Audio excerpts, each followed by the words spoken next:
Radio उड़ान के सभी श्रोताओं को डॉक्टर ओंकार त्रिपाठी का नमस्कार।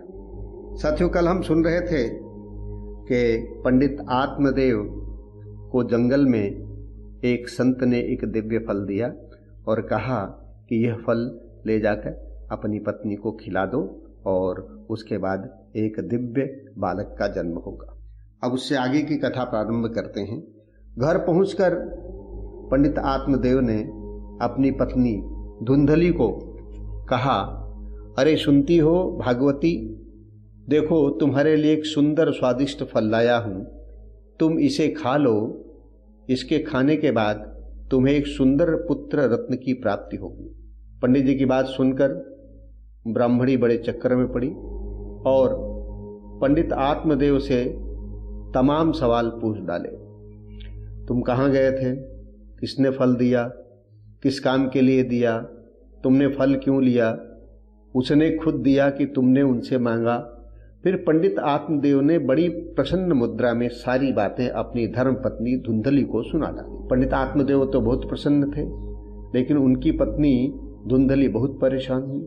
सोचने लगी, जाने किसने यह फल दिया होगा, कौन सा मंत्र पढ़ा होगा, कहीं इसमें कोई जादू टोना तो नहीं है। ऐसे ही किसी राह चलते व्यक्ति पर आंख मूंदकर विश्वास करना अच्छी बात नहीं है। मेरा पति तो सीधा साधा ब्राह्मण है, इसे तो कोई भी बुद्धू बना देता है। धुंधली ने अपने पतिदेव से फल लेकर कहा कि आप यह फल मेरे पास छोड़ दो, मैं स्नान ध्यान करके पूजा पाठ करने के बाद पवित्र तन मन से यह फल ग्रहण कर लूंगी। इस प्रकार धुंधली ने अपने पतिदेव को समझा बुझा दिया और पंडित आत्मदेव जी सीना चौड़ा कर करके मोहल्ले में घूम घूम कर सबको बताने लगे कि अब से ठीक 9 महीने बाद मेरे घर में भी किलकारियां गूंजेगी और एक दिव्य बालक का जन्म होगा। पंडितानी फल लेकर बैठ गई। उलझन उसके मन में थी, तमाम तरह के विचार उसके मन में उठ रहे थे कि फल खाऊं कि नहीं खाऊं। इतने में पड़ोसन आ गई और बोली कि बहन धुंधली, किस सोच में खोई हुई हो? धुंधली ने पूरी कहानी पड़ोसन को सुना डाली और कहा कि मैं इसी झंझट में उलझी पड़ी हूं कि यह फल खाऊं कि ना खाऊं। पड़ोसन बोली कि इसे जल्दी से खा लो, तेरे ऊपर तो भगवान की बड़ी कृपा हुई है जो किसी संत ने तुझे फल दिया है। 9 महीने के बाद तू मां बन जाएगी। धुंधली बोली, फल भक्षेण गर्भः स्याद गर्भे प्रोदर वृद्धिता स्वल्प भक्षम ततो दश शक्तिर्गृह कार्यम कथम भवेत। यानी यदि मैंने यह फल सचमुच खा लिया तो मैं गर्भवती हो जाऊंगी, मेरे पेट में बच्चा आ जाएगा तो मेरा भोजन कम हो जाएगा, मेरा भोजन कम हो जाएगा तो मुझे कमजोरी आ जाएगी, कमजोरी आ गई तो घर का कार्य कैसे करूंगी, किसी पड़ोसी से लड़ाई होगी तो वह तो मुझसे जीत जाएगी। पड़ोसन बोली, यह तो कोई बड़ी समस्या नहीं है, अपनी ननद को बुला लेना। जब ननद बुआ बन जाती है तो उसको बधाई तो देनी ही पड़ती है, तो अच्छा है कि ननद को 4 महीने पहले से ही बुला लो, घर का सारा कामकाज उससे करवाओ और बच्चा होने के बाद जब उसे विदा करो तो सारा जोड़ बटोर कर बधाई के नाम पर उसे दे दो। धुंधली बोली, अरे बहन, तू नहीं जानती, मेरी ननद बहुत चुट्टी है, 4 महीने में तो मेरा पूरा घर साफ कर देगी। इससे अच्छा है कि मैं कोई नौकर ही रख लूं और उसी से काम करवा लूं। अच्छा बहन, मैं फल तो खा लूंगी, लेकिन तू मुझे एक बात और बता। पड़ोसन ने पूछा, कौन सी बात? तो धुंधली ने कहा कि मैंने सुना है कि गर्भवती महिला ज्यादा तेज दौड़ नहीं पाती है। पड़ोसन बोली, तुझे कहाँ भागना दौड़ना है, तू तो घर में ही आराम कर। धुंधली बोली, बहन मैं तो घर में आराम करूंगी, पर अचानक कहीं भूकंप आ गया तो, या घर में आग लग गई तो? देख बहन, कब भागना पड़े कोई भरोसा नहीं है। कोई भी दुर्घटना होती है तो भागकर पहले अपनी अपनी जान बचाते हैं। ऐसे में मरना तो मेरा ही होगा, मैं कैसे भाग पाऊंगी। पड़ोसन झुंझला कर बोली, हे भगवान, तू क्या ऊट पटांग बातें सोच रही है। यह सब सोचना बंद कर, भगवान का नाम लेकर यह फल खा ले। धुंधली बोली कि बहन, तू ठीक कहती है, मैं यह फल खा लेती हूँ, लेकिन एक बात और बता। सुना है कि सुखदेव जी महाराज अपनी माँ के गर्भ में 12 साल तक रहे।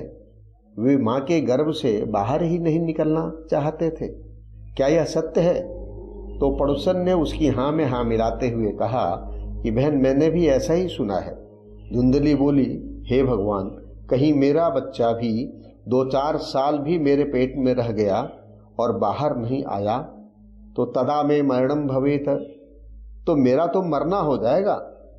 देखो बहन, पहले तो बालक को जन्म देते ही माँ का दूसरा जन्म होता है, और यदि जन्म सकुशल हो जाए तो बालक के लालन पालन में बड़े कष्ट उठाने पड़ते हैं।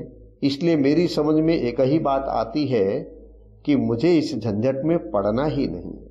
पड़ोसन भी परेशान होकर यह कहते हुए उठकर चली गई कि तेरी समझ में जो आए सो कर।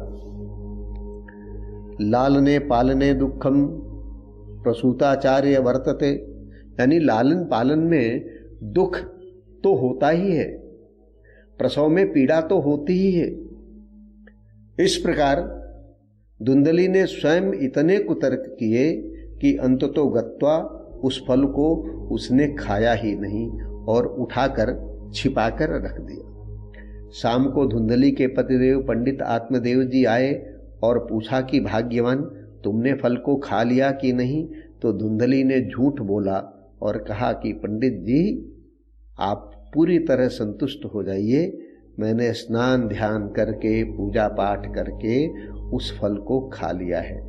धुंधली की बात सुनकर पंडित जी बहुत प्रसन्न हुए और वह भजन कीर्तन करते हुए बाहर निकल गए। दूसरे दिन धुंधली की छोटी बहन धुंधली से मिलने आई। धुंधली बोली, अच्छा हुआ बहन तू आ गई, आज मैं ऐसे चक्कर में फंसी हूँ, तू मेरी समस्या का कुछ समाधान कर। और धुंधली ने पूरी कहानी अपनी छोटी बहन को सुना दी।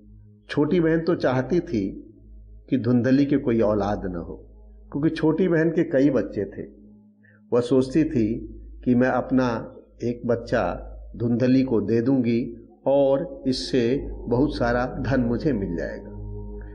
तो छोटी बहन ने अपनी बड़ी बहन को यह सलाह दी कि बहन, तू ये फल मत खा, तू इसे गाय को खिला दे, और मेरे पेट में बच्चा है, जब ये 9 महीने बाद जन्म लेगा तो ये बच्चा मैं तुझे सौंप दूंगी और तू इस बच्चे को अपना बच्चा बना करके पाल लेना और किसी को पता भी नहीं चलेगा। तो धुंधली को अपनी छोटी बहन की यह बात समझ में आई और धुंधली ने अपना फल गाय को खिला दिया। वह पतिदेव को विश्वास दिलाती रही कि पंडित जी, मेरे पेट में बच्चे की हलचल होती है, बेटा हुआ तो उसका नाम मेरे नाम के साथ रखा जाएगा।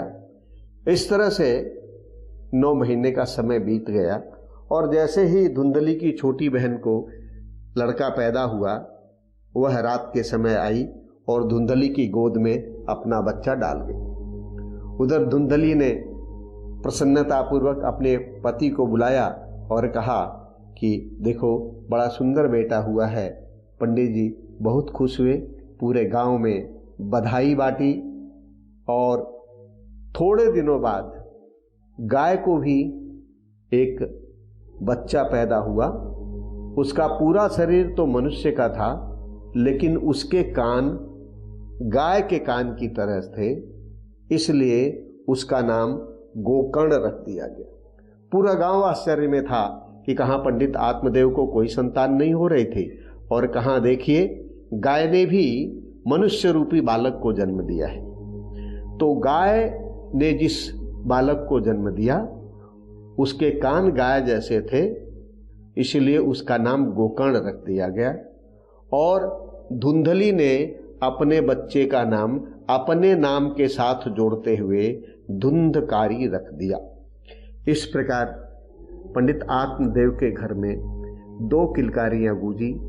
एक पंडित आत्मदेव के बेटे के रूप में धुंधकारी नाम से और दूसरी गाय के बच्चे के रूप में गोकर्ण के नाम से। साथियों, आज हम इस कथा को यहीं विराम देते हैं। पंडित आत्मदेव के घर में बधाइयों का तांता लगा रहा, खूब मिठाइयाँ बटी, खूब भजन कीर्तन हुआ, खूब महिलाओं को धन बांटे गए।